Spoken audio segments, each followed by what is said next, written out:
Semuanya, salam sejahtera buat kita semuanya. Sebelumnya perkenalkan, saya Indra Siswanti, saya adalah dosen dari Universitas Mercu Buana yang pada pagi hari ini ingin berbagi ya kepada Bapak Ibu, teman-teman yang ada di UMKM terkait dengan materi yang akan saya berikan, yaitu khususnya di bidang keuangan ya, sebagaimana kita ketahui bersama bahwa eh, masalah yang paling krusial atau masalah yang sering kali terjadi di UMKM itu adalah masalah modal kerja ya.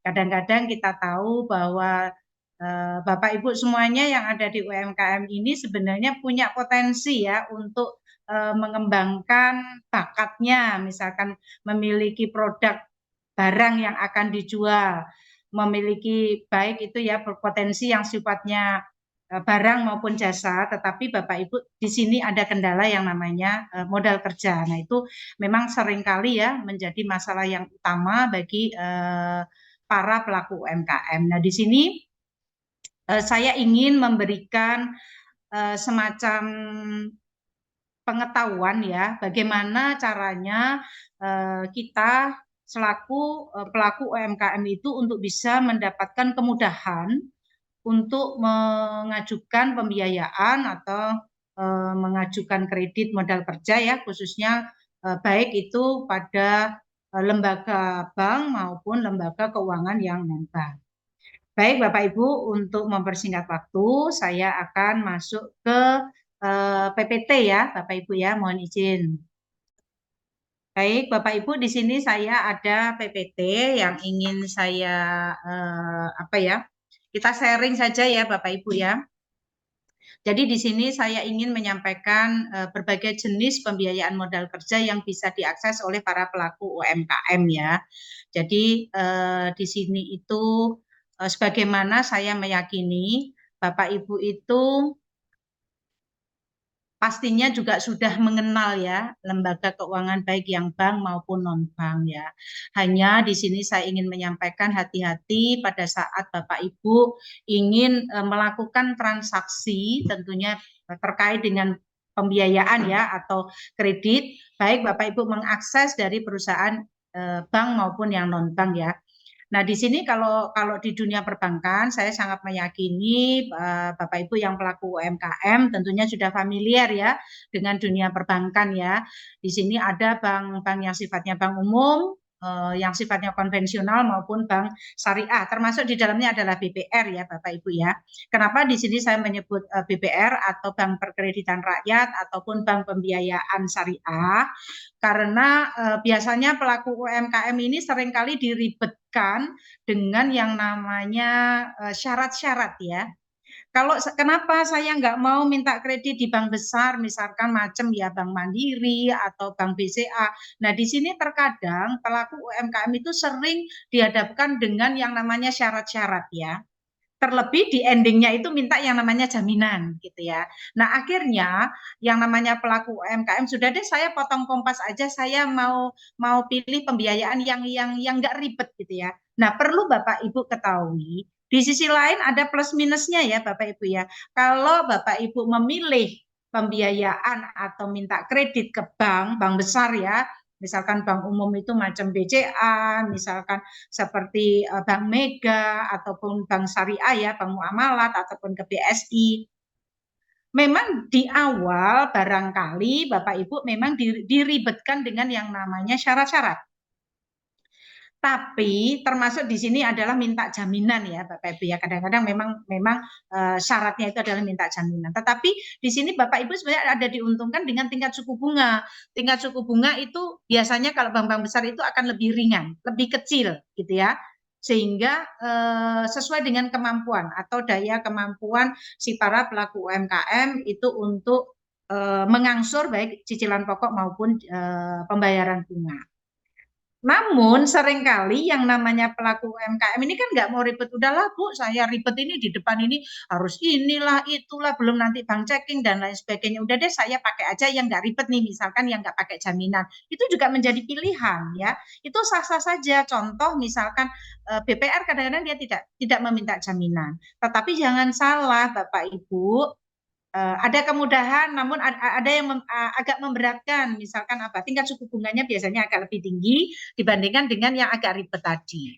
Nah, ya malah sekarang kan kalau Bapak Ibu pernah mendengar namanya pinjol ya, pinjaman online gitu ya. Nah, itu adalah termasuk lembaga keuangan non bank. Jadi lembaga keuangan non bank itu banyak Bapak Ibu ya. Bapak Ibu bisa minta kredit ke bukan kredit ya. Kalau ke Pegadaian itu ceritanya bukan minta kredit, tetapi kita memiliki barang yang bisa kita gadaikan, gitu ya. Barang apa saja yang bernilai ya Bapak Ibu ya.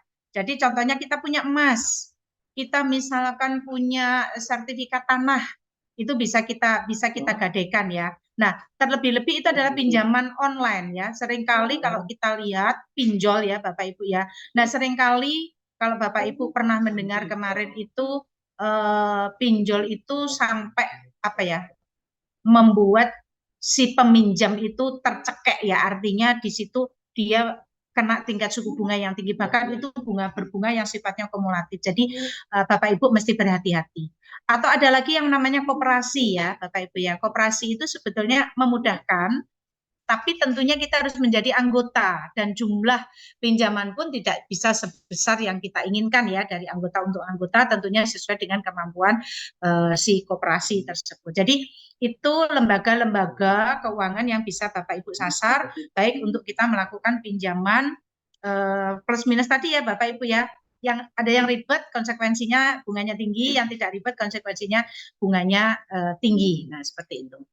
Kemudian kita masuk ke jenis-jenis pembiayaan modal kerja ya. Tentunya Bapak Ibu yang sekarang pelaku UMKM itu kebanyakan adalah untuk apa itu modal kerja ya. Kalau konsumtif itu berarti bukan untuk modal kerja Bapak Ibu. Konsumtif misalkan saya hendak beli apa itu mau bangun kontrakan gitu ya. Saya mau beli rumah. Nah, itu sifatnya konsumtif, beli mobil gitu ya. Kecuali saya beli mobil tapi mobilnya untuk saya Grab, untuk bikin bisnis Grab. Nah, itu masuk dalam modal kerja. Saya bangun rumah, tetapi rumah itu untuk saya bikin kontrakan, itu termasuk modal kerja. Jadi jenis-jenis pembiayaan, jadi tujuan daripada Bapak Ibu meminta kredit atau minta pembiayaan, itu pasti yang pertama ditanyakan oleh pihak bank. Karena apa? Karena bank itu tidak mau terjerat kredit atau uang yang sudah di dropping kepada Bapak Ibu nanti itu berhenti atau macet. Nah, makanya kenapa pihak pemberi kredit itu pasti akan menanyakan tujuannya untuk apa. Jadi rata-rata kalau UMKM adalah untuk modal kerja ya Bapak Ibu, untuk bisnisnya. Kemudian, nah ini sebenarnya salah satu kredit investasi ya, tidak perlu saya bahas ya di sini karena biasanya kalau kredit investasi itu kalau Bapak Ibu ingin melakukan pinjaman jangka panjang ya, sifatnya untuk investasi. Jadi yang saya lebih menekankan kepada pembiayaan yang untuk kredit modal kerja. Nah ini yang seringkali disasar oleh para UMKM karena kredit modal kerja itu sifatnya jangka pendek ya Bapak Ibu ya. Jadi tidak ada kredit modal kerja itu untuk 10 tahun, itu tidak ada ya.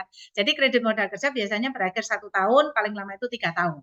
Gitu. Jadi Bapak Ibu juga harus memahami kredit modal kerja karena lebih cepat itu sebenarnya lebih baik ya Bapak Ibu, kan kalau bisa nggak punya utang gitu ya. Tapi kadang-kadang kita terbatas dengan modal yang kita miliki, mau tidak mau ya berarti Bapak Ibu harus mengajukan kredit atau pembiayaan kepada lembaga keuangan baik bank maupun non bank.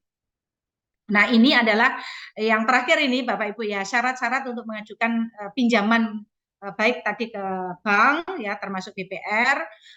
Apakah nanti di lembaga keuangan non bank itu tidak ada syaratnya? Semua pasti ada syarat ya. Bapak Ibu pasti punya KTP ya kan, pasti ditanya tempat tinggalnya di mana, apakah Bapak Ibu bekerja, penghasilan Bapak Ibu berapa, apakah Bapak Ibu memiliki tanggungan. Tanggungan bukan hanya anak ya Bapak Ibu ya, tapi listrik, kemudian mungkin PAM ya kan.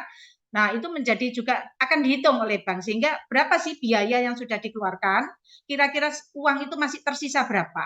Nah, jadi gambarannya seperti ini Bapak Ibu. Kalau Bapak Ibu punya penghasilan 1 juta, itu Bapak Ibu akan maksimal diberikan kredit itu 30%-nya.